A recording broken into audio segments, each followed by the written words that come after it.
You're listening to the podcast Coffee with Mike and Julie, Libertarians Talk Psychology. This is current commentary from an MBA businessman and a PhD psychologist. Look what they done to my song, Ma. I spoke this week with my buddy Hossein. The topic was, what's wrong with America and all that sort of thing. But he was a little defensive about America, and he was born in Iran and came over here. But he emphasized the point that it's not so much about what's wrong with the United States. It's what are the alternatives? What countries? He made that point? Yeah. That was his point? Yeah. The United States is a damn fine country compared to other countries. If you compare it against perfection, which we all tend to do, which you and I tend to do too, all we talk about is what's wrong with things. It's kind of like Churchill's comment that democracy is pretty bad, except it's better than anything else. Good point. Better than the alternative. Anyway, so I want to get into that discussion. I'm pulling up my the thing that I really love, the Index of Economic Freedom. I'm pulling that up to look at other countries and see how we compare to other countries when it comes to... Which is really a good measurement. It is good. But first, I think correct to start from the premise of what's wrong with our country. And no one does a better job of that than Ron Paul. Mm-hmm. And this is 13 years ago. He had this speech to Congress. I'm going to play 2 minutes of Ron Paul talking about what's wrong with which everybody needs to hear. Yeah, here we go. Madam Speaker, I have a few questions for my colleagues. What if our foreign policy of the past century is deeply flawed and has not served our national security interests? What if we wake up one day and realize that the terrorist threat is a predictable consequence of our meddling in the affairs of others and has nothing to do with us being free and prosperous?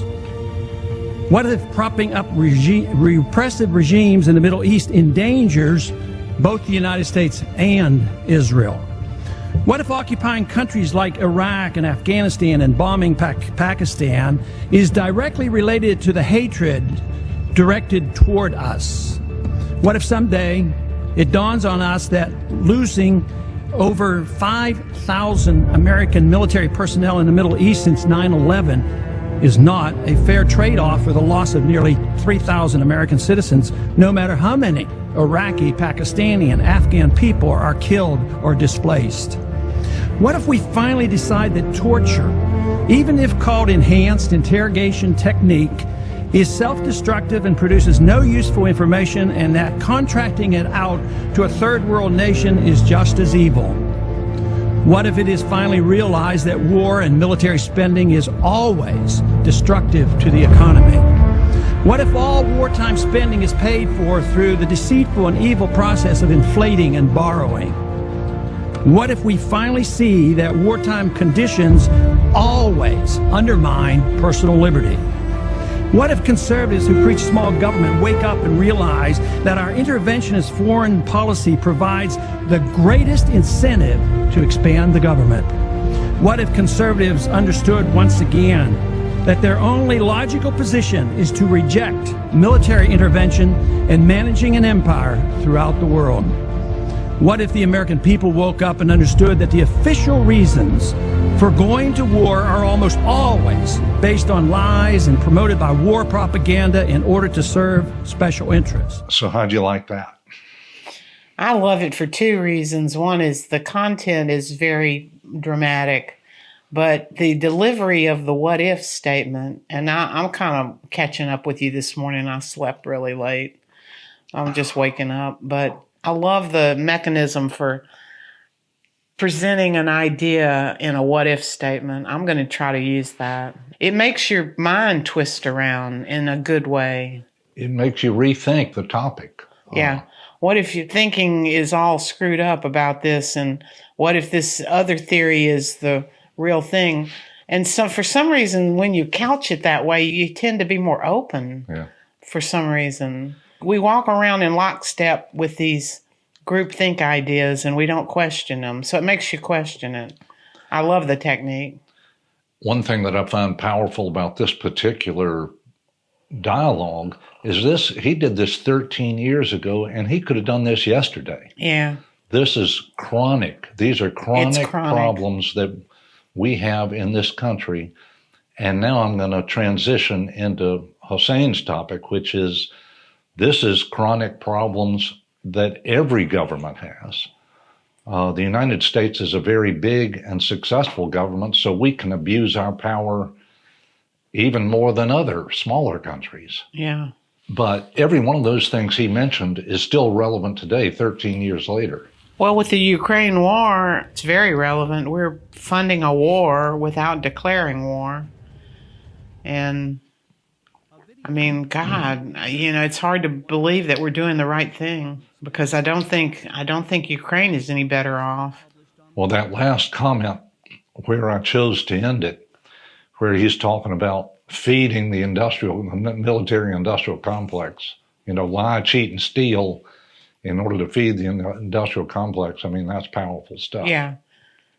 Where the lobbyists are making the congressman. And that reminds me of Matt Gaetz's aha stuff about how it all works in Congress is the lobbyists set your schedule up and tell you what to vote on. And, you're just whores. You're just financial whores. That's right. And he said, and then if you don't play that game, then he kind of described the game, and it's horrifying how we actually run. It is. So I can launch into the index of economic freedom, but I think first I'll tell a couple of jokes that are really off topic, but it's about other countries. So here's some jokes. So on China, everything is made in China except for baby girls. Oh, that's horrible. It is horrible, isn't it? Okay. I thought you said that, and then I thought, what? That's not a joke. That's not a joke. That's... What's the Cuban national anthem? Row, row, row your boat. Well, that's sort of funny. Okay. A British man is visiting Australia. The customs agent asks him, "Do you have a criminal record?" The British man replies, "I didn't think you needed one to get into Australia anymore." Anymore. Well, that's the same thing in the United States. Didn't they send the criminals? I've heard people argue that our gene pool is a bunch of criminal gene pool. Sort of. I think it was more direct for Australia. I mean, those people. Well, I agree with that. I think they were actually, a penal colony. They were the penal colony for a while. I've heard the same criticism for us. Yeah, we were escaping Europe. Our ancestors were escaping Europe. Okay, so here's Ireland. Which country's capital is growing the fastest? Ireland. Every day it's doubling. I'm sorry. I like that. That is really a silly joke. It's a silly one. Okay, here's one about which country does not accept cash? The Czech Republic. These are getting very, very low. Okay, all right. Well, I started. I got to worse and worse jokes until I was like, go you're starting to reject. Of course, me. you started with a really bad joke. That's yeah. Well, okay. Government intervention in China has caused genocide of little girls. Well, I don't want to get into that. That's I think it's relevant. I think it's relevant to the topic. Governments lie, cheat, and steal, and they control things, and sometimes they control silly things that have no relevance. And we could talk about COVID all day long over this. Yeah. That's what governments do. When you say governments, so, from the psychological standpoint, what you got is a bunch of people who have power who get together and make bad decisions. Right. That's what a government means. And the more I watch the local government around me in my community, the more convinced I am that there's just they're brain dead. They don't have any corrective mechanism. It's not like industry where you have a goal in industry that the group wants to reach. They want to perform properly. The group members want to perform properly. That's missing in government. They may say they want to perform properly, but there are no checks and balances. If I judge them by their behavior, the only thing that slows down government abuse is when the population stands up against them. Information doesn't do the trick. Yes, I agree with that. Information, logical information does not work. I thank you for bringing that up, because we're in a situation now where we're having to go, the small group of people In your local community. in the local community, which is my laboratory learning experience, where we're having to go to a political solution. When you say political, you're talking about power. Right. You have to go to power. Right. So information, logic, scientific information has not worked. Right. And this is with the psychologists. Yeah, and this is, you got to at least briefly comment, this has to do with Louisiana's psychology board restricting these PhD candidates from being able to practice with a license. They don't give them a license if they score lower than the 50th percentile. And of course, it ends up affecting... On one poorly designed test that is poorly designed and that profits the test publisher. Yeah, but I don't want to get too far into this, I but don't since either. You brought it up, I'm kind of sick of it, actually. I got to describe that, it has a heavy impact on minorities and poor people. I mean, it has a heavy impact on them, and the white privileged class does real well. Well, then the point is that a government agency, a small government agency in Louisiana, presented with all the facts, has not made the right decision. And that is what happens at the large level, the country level. Every level. Yeah. So what countries are any better? Okay. So I want to get into that. This is the 2022 ranking of countries, and printed out a lot of LSU. pieces Almost of said paper. LSU. USA has fallen even further in the rankings, as you would expect, but they have fallen to number 25 in the rankings of Oh my countries. God! They fell out of the category of free a long time ago. Only the top 7 countries are considered to be free.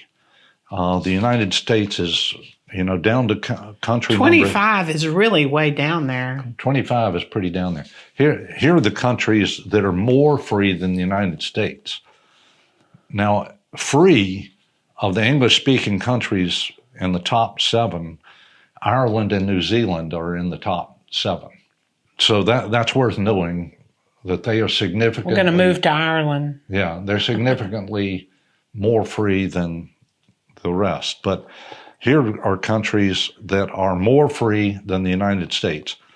Netherlands, Finland, Denmark, Sweden, they're all a lot more free than the United States. Kind of knew that.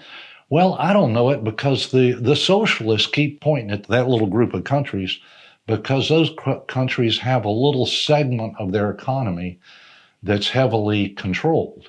And they want to say, hey, that's a socialist country. That is not a socialist country. Yeah. Those are free countries, more free than the United States. But anyway, Australia, Canada, Chile, they're all more free than the United States. And the United Kingdom is the United Kingdom. Can you give the variables in a minute as to what? Okay. So how the ranking is established. Okay. They claim they use 5 broad categories. And I tried to get into what I thought was the most important category. What are the 5? Can you say those I can quickly? Well, I can. So they measure the country on 5 variables.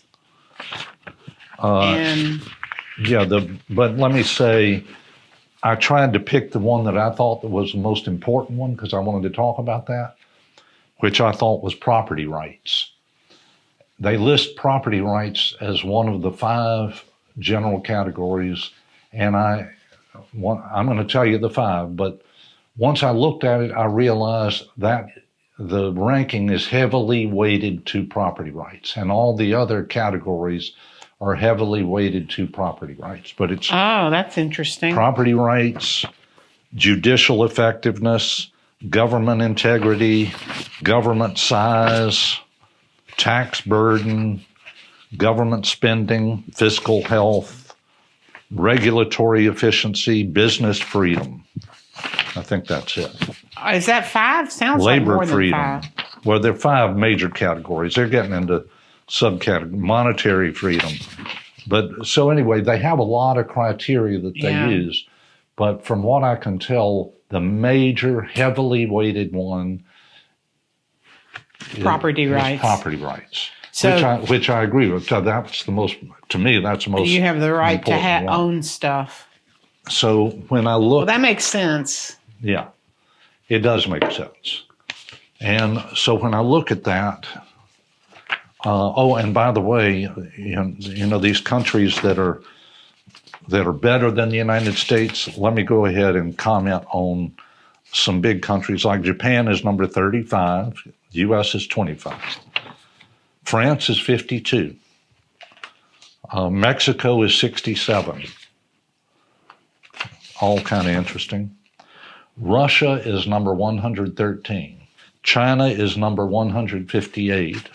At the very bottom of the ranked list is North Korea, Venezuela, Cuba are the ones that are right at the bottom, Yeah.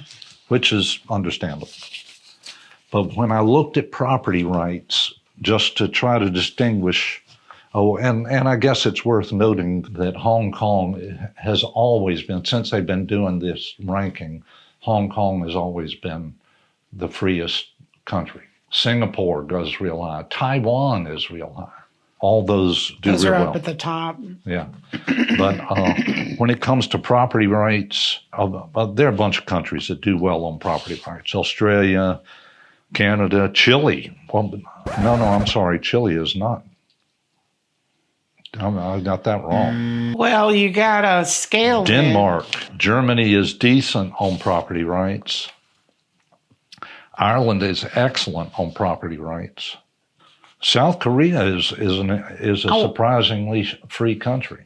I wonder why Ireland is excellent in property rights. Do you think the Irish have more independent thinking about property rights than, because we're Irish? Yeah. Maybe that's why we're big on it. I don't know. But I mean, between us, we're big in each other's property rights. Yeah. We are very independent thinking between us. Yeah, we have a strange relationship. A strange and sometimes strained relationship because we're independent. Yes, we object to people putting us in a unit. You know, even though we're a couple, we object to the state putting us in a unit where I lose my property rights and become a wife, right? A Mrs. Him.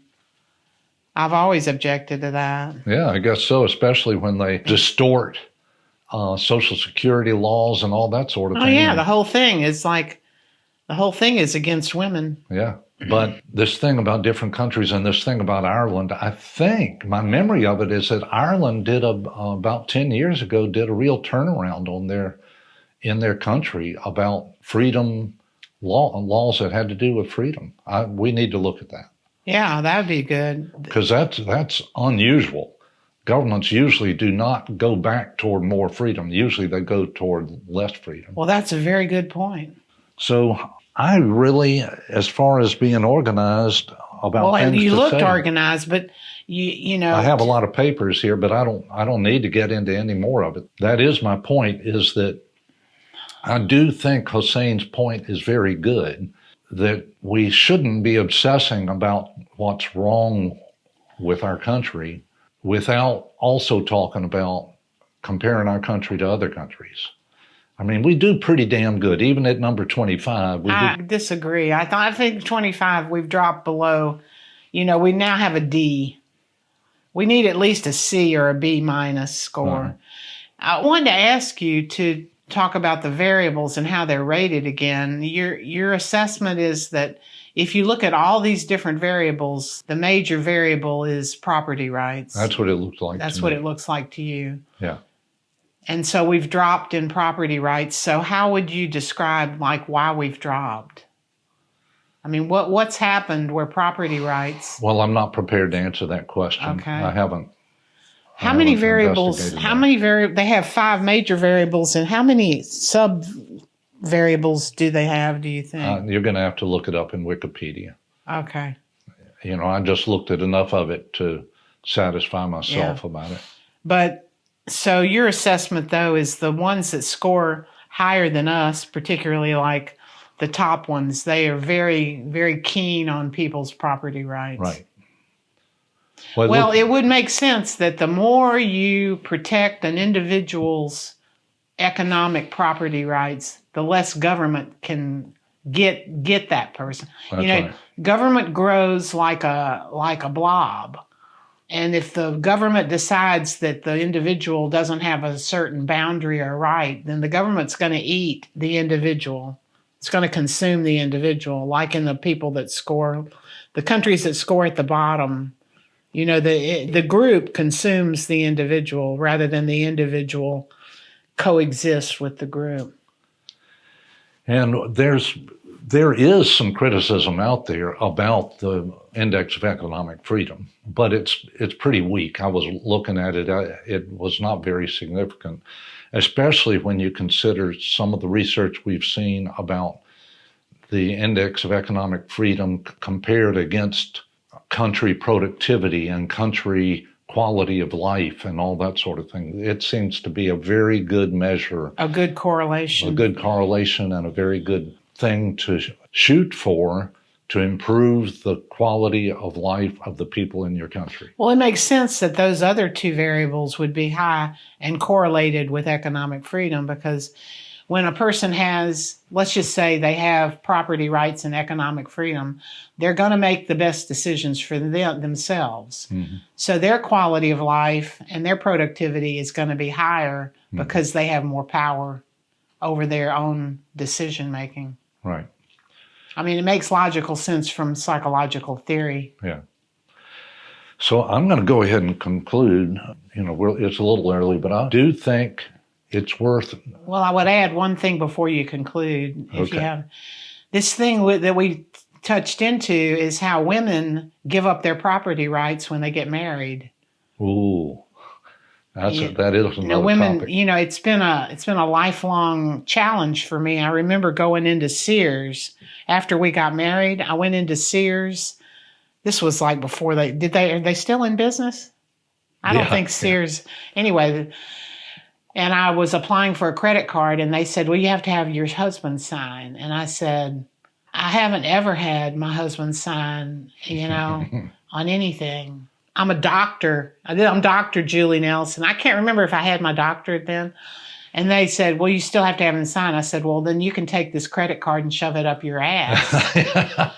Because then I don't want a credit card with you. And they scrambled around and decided that maybe I could get it without you co-signing. I was hesitant to do it, but I remember. I would have signed. It's like, my God, my credit now is not any good. So I get married and my credit's no good anymore without having daddy, my husband, my father figure sign. Now, I kind of understand them because my credit card, there was this issue that if you're married, then you have this community property thing, which was a good intention, but it worked against women. Your debt is now my debt. And my debt is now your debt. I kind of understand their hesitance. Of course, I say government, but it's big organizations. How centralized decision-making is so harmful, and it always hurts the very people that they think they're protecting. They think they're protecting women by having laws that are taking care of women. Well, maybe they felt that way, but you make a good point. You can't always tell where these laws, the intention was good or bad, nefarious or, kind. But the minute I'm married, I lose identity. Yeah. I mean, of course, now that's different these days. That was we got married in 78. 78. That was long ago. But I remember it wasn't the only property right I lost when I got married. I lost other property rights. And you're right. And someday we need to talk about how Social Security screws women out of their property rights. I saw that. Still does. Yeah, it still does. I saw that with my mother. And I thought, well, not for me. Yep. But, okay. So thanks for letting me add that. No, that's good. But it's a good example of how governments lie, cheat, steal, and control things. If you're going to live under a government, you got to realize you're living under that umbrella. So you might as well find an umbrella that isn't too restrictive compared to the other countries. Yeah. I think the United States is still pretty good, even at 25, but I hear what you're saying, that we could do a lot better than this. But boy, these countries that are worse than the United States, it is relevant to consider and compare our country with all its flaws, and those flaws extend to the military-industrial complex, the pharmaceutical, medical complex. All those things are bad about our country, but you got to compare it against other countries, and we as individuals have to learn how to exist within those restrictions.